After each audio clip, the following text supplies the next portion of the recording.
안녕하세요, 하튜브입니다. 자, 오늘 화면에는 우리나라에서 하튜브가 생각하기는 설교를 제일 잘하시는 박영선 목사님의 얼굴이 나오고, 또한 제가 설교 읽어주는 사람으로서 한 주제를 택해서 이제 말씀을 증거할 텐데, 여러분들도 남녀노소 다 필요한 그러한 제목의 설교로 들어주시기 바랍니다.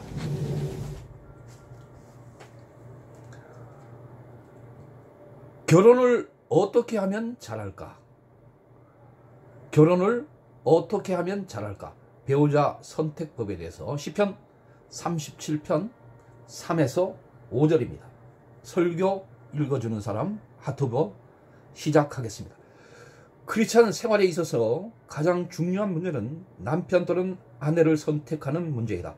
여러분은 이 문제에 관하여 다른 무엇보다도 많은 지도를 필요로 한다. 젊은 크리스찬이 하나님의 문제에 있어서 일치할 수 없는 사람과 맺어지는 것, 결혼하는 것은 실로 비극이 아닐 수 없다. 나는 이러한 문제에 관하여 실로 뼈아픈 신뢰를 수없이 많이 알고 있다. 어떤 종류의 그리스도인의 사업에 부르심을 입은 사람이 그 일에 참가하기를 원치 않는 사람과 결혼하는 경우 특히 비극이다. 그 배우자가 원치 않기 때문에 때로는 생활을 하나님의 뜻에서 완전히 떠나지 않으면 안 되게 된다. 성경에 있어서는 삼손의 예가 있다. 이 젊은 하나님의 사람은 악한 여성에 억제하기 어려운 애착 때문에 하나님의 풍성한 축복을 잃어버리고 만년을 비참과 절망 속에 보내는 결과가 되었다. 첫째, 먼저 처음으로 여러분의 생애의 배우자에 관하여는 하나님을 의뢰하고 그에게 맡길 것이다. 시편 37편의 애창구를 기억하도록 하자. 여호와를 의뢰하여 선을 행하라. 또 여호와를 기뻐하고 저가 내 마음의 소원을 이루어 주시리로다. 너의 길을 여호와께 맡기라. 저를 의지하면 저가 이루시리라. 3절로 5절. 물론 이 약속의 말씀은 크리스찬의 여러 가지 문제에 관하여 한 말인데, 특히 여러분이 협력자를 택할 경우에도 적용되는 좋은 약속입니다. 만일 아내 또는 남편의 문제에 관하여 하나님을 의뢰하면 하나님은 여러분에게 적당한 사람을 예비해 주실 것이다. 만일 여러분의 유일한 소원과 기쁨이 하나님의 뜻을 행하는 것이라면 하나님은 여러분의 마음의 소원의 전부를 채워주시는 이 여러분의 늘 깨끗하게 사랑하는 사람, 또는 여러분이 그것에 응답하여 정결하게 사랑할 수 있는 사람을 주시어 여러분에게 갚아주시리라.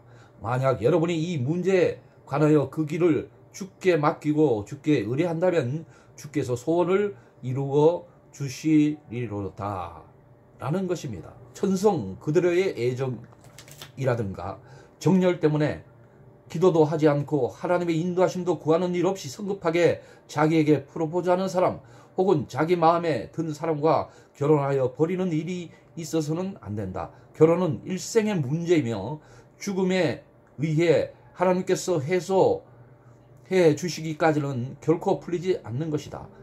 이혼은 하나님의 뜻은 아니다. 이것은 크리스찬 사이에서 입에도 거론할 수 없는 악이다. 처음부터 바른 결혼을 한다면 물론 이혼 같은 것은 생각할 기회도 없으리라. 만약 이혼한다면 그 결혼이 잘못되었다는 것을 분명히 인정하는 것이 된다. 그러나 이혼은 그런 경우에라도 다른 방법은 아니다. 이혼은 문제 해결이 아니라 보다 새로운 문제를 빚어내는 일에 지나지 않는다. 나의 신학교 때 교수는 구원과 결혼을 평하여 이렇게 말했다. 형제여, 이것은 여러분들이 서느냐 넘어지느냐의 갈림길이다 라고. 나는 이 말을 잊을 수가 없다. 학생 시대의 내 친구를 회상할 때 어떤 사람은 결혼을 위해 넘어지고 어떤 사람은 결혼에 의해 서 있는 것을 알 수 있다. 둘째, 하나님께 기도하는 한편 우리들의 마음가짐은 어떠해야 할까? 여러분은 어떠한 사람과 결혼할 것인가? 아마도 여러분들 중에 젊은이들은 지금 결혼에 직면하여 있으리라. 크리스찬으로서 여러분은 어떤 자격을 갖추고 있는 사람과만 어떤 자격을 갖추고 있는 사람과의 결혼만을 생각할 수가 있다. 첫 번째, 1. 먼저 여러분이 결혼할 사람은 크리스찬이 아니어서는 안 된다. 아무리 근사하게 그럴듯이 보이고 촉망된다고 크리스찬이 아닌 사람과 결혼하는 것은 결코 하나님의 뜻이 아니다. 너희는 믿지 않는 자와 멍해를 같이 하지 말라. 고린도후서 6장 14절은 말씀이 있다. 만약 여러분이 이 하나님의 명령을 무시한다면 후년이 되어 후회하게 되리라. 어떠한 사정이 있더라도 구원받지 못한 사람에게 구원한다든가 혹은 그런 사람의 구원을 받아서는 안 된다. 굳게 이 결심을 세우도록 하라.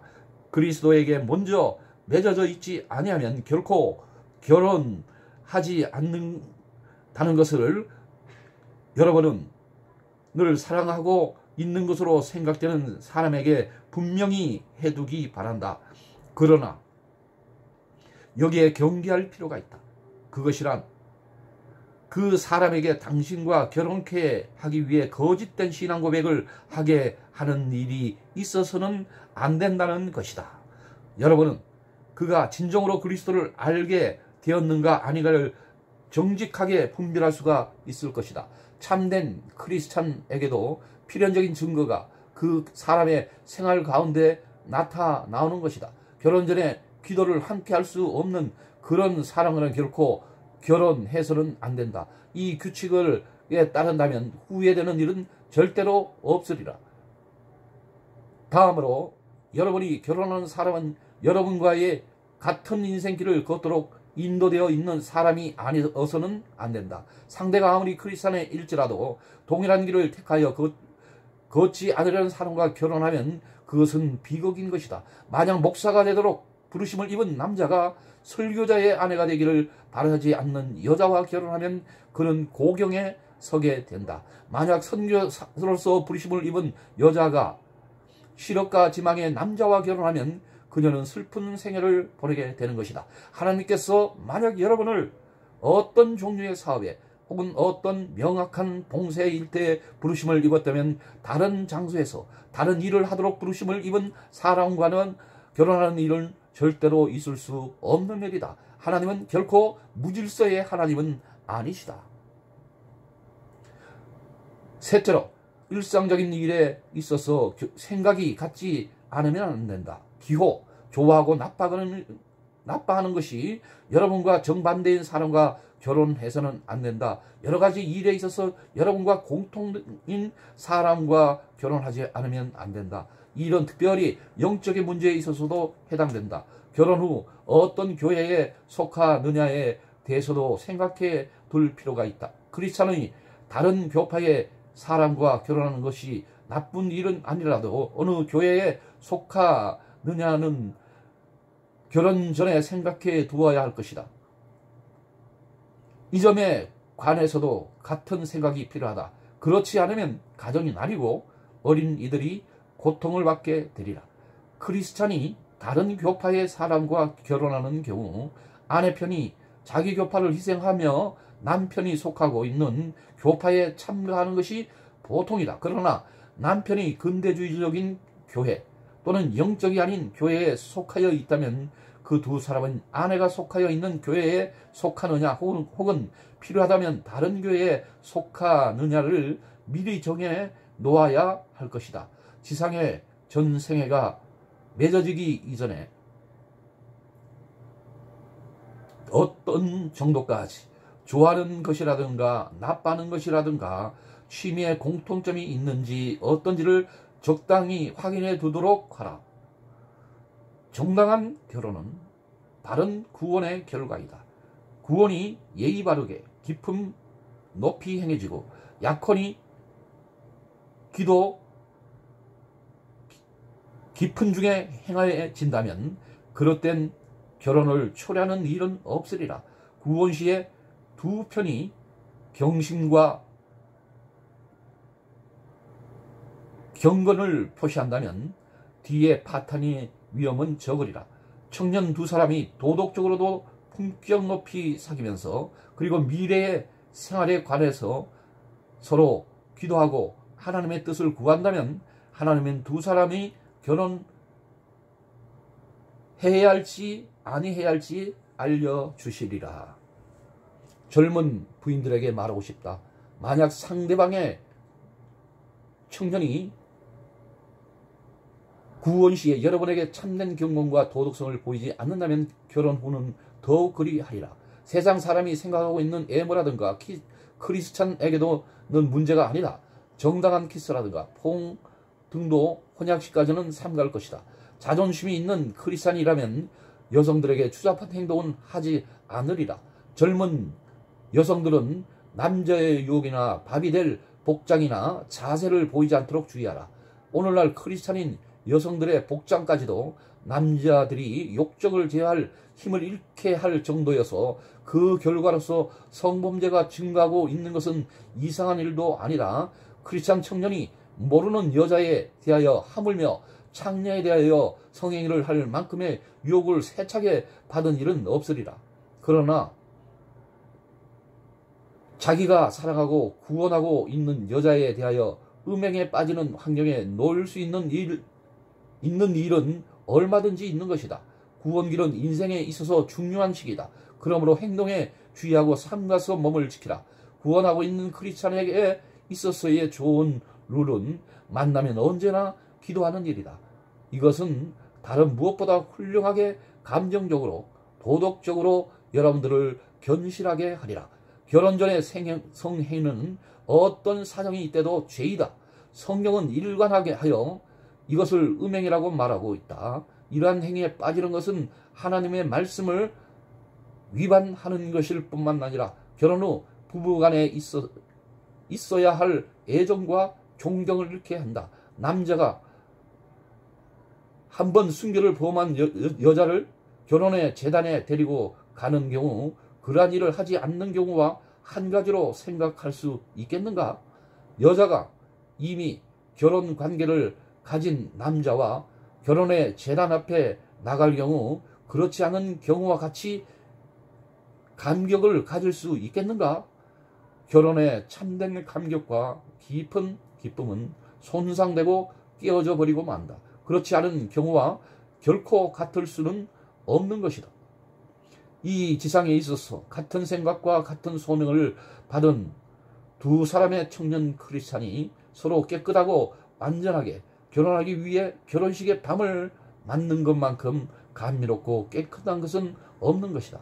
그러나 결혼 전에 부당한 관계로 서로 몸을 더럽혔을 때만큼 후년의 불신과 비통을 초래하기 쉬운 것도 없다. 남자가 음행을 범하여 버린 경우는 곧 결혼하는 이 외에 길이 없는 것도는 말할 것도 없다. 그 경우 두 사람 모두 끝까지 온전히 충성되지 않으면 안 된다. 그러나 그러한 결혼은 그들 두 사람이 순결함으로써 결합해서 기대될 수 있는 상태에는 훨씬 미치지 못하는 것이다. 젊은 여성들에게 한마디 더 덧붙여 말하고자 한다. 여성들은 결혼하는 것을 너무나 갈망하는 나머지 말만 했으면 그 누구에게나 끌려버릴 위험이 있다.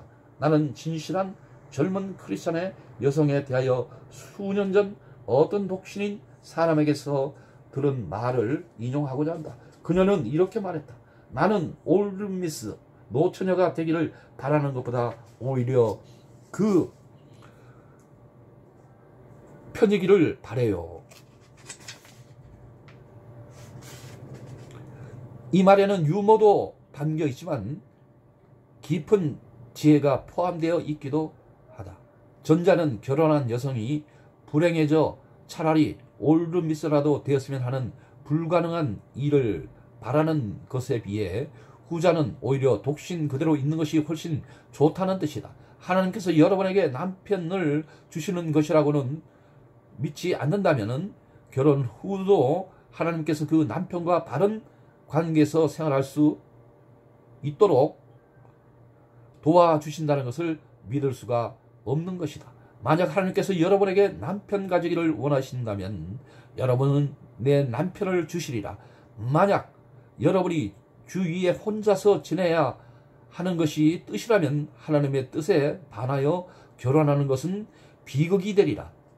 결혼 실패는 그 대다수가 다른 무엇에 비해서 보다도 조급하여 하는 때문이라고 나는 믿고 있다. 사람들은 생활의 발려를 얻을 때 하나님을 기다리려고 하지 않는다. 그러나 여러분은 주를 기다리시라. 악인의 함정에 빠지지 않기 위해 또는 크리스찬 남자에게 실족해 하지 않기 위해 크리스찬 여성들에게 복장과 행동에 주의하도록 나는 한 번 더 경고하고자 한다. 지금 시대를 풍미하고 있는 누드 광은 이교의 그 기원을 가지고 있다. 이상한 종교 말이죠. 이교. 오히려 이교도 사이에만 행해지던 것이었는데 지금에는 교회 낭하에까지도 들어왔고 또는 성가대의 높은 좌석에까지 들어왔다. 이 세상에서의 분리라는 대가를 지불하고 그 몸을 단정하게 장식하고 하나님께서 주신 피부를 깨끗이 보존하는 크리스찬 여성에게는 정절과 성실로 하나님을 대망하는 때 만약 하나님의 뜻이라면 언젠가는 평화와 축복 안에 살 수 있는 남편이 주어지리라. 행복한 결혼과 그 가정은 천국의 전조이며 불행한 결혼과 그 가정은 지옥의 축도이다. 이 설교 말씀은 G.C. Wise on Being a Real Christian 이란 제목의 설교로 하트부가 낭독해 드렸습니다. 설교 읽어주는 사람 하트부가 세계 명설교 모음집을 참조했으니 여러분들도 사서 보시든지 하트부 늘 기쁘게 받아주시기를 바랍니다. 감사합니다.